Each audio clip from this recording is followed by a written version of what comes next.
mentor, Mahadevan, and I am a journalist, creative consultant, creative director, and teacher. Moving from St. Louis to New York was kind of intense. And I only could handle 3 semesters before I left.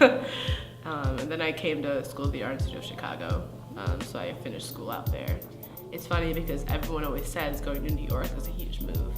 And it is, you know, I mean, I kind of moved on a whim to New York when I got that internship for Complex.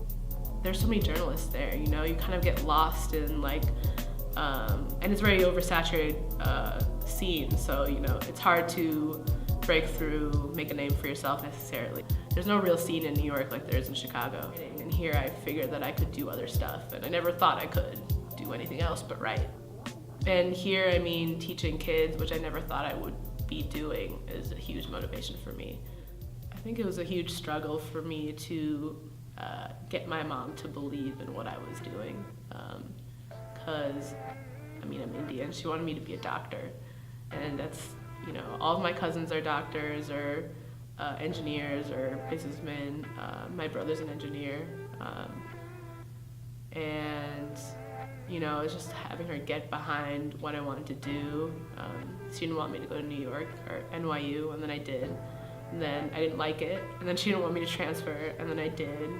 And, you know, then she liked the school, so it's kind of like just having her come around, and she did eventually.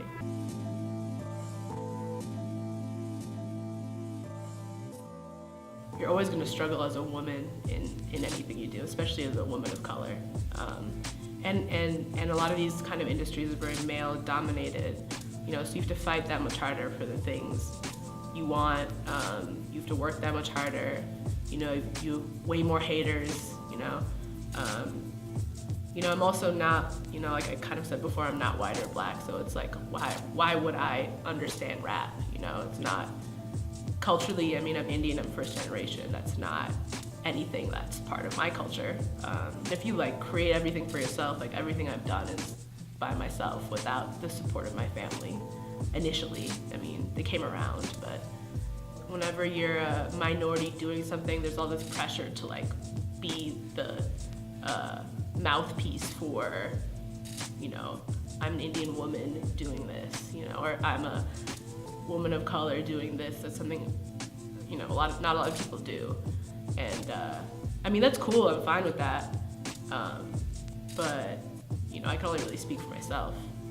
But it's cool to show other women of color who are younger than me that you can do these things, and that, you know, whoever's trying to get in your way, like, as long as you work hard, that's like the best way to be successful.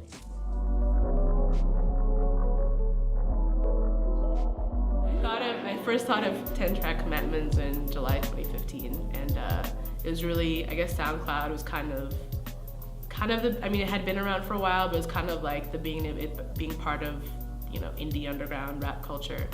And I had really been that year interviewing a lot of rappers who I guess were making waves, or, you know, who I thought had potential.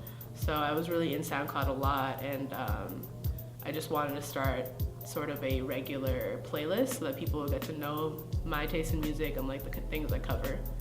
I don't really think I speak for them, but I think I give musicians a space to have their story be told. Like, my life and my work are so deeply intertwined that my life is my work.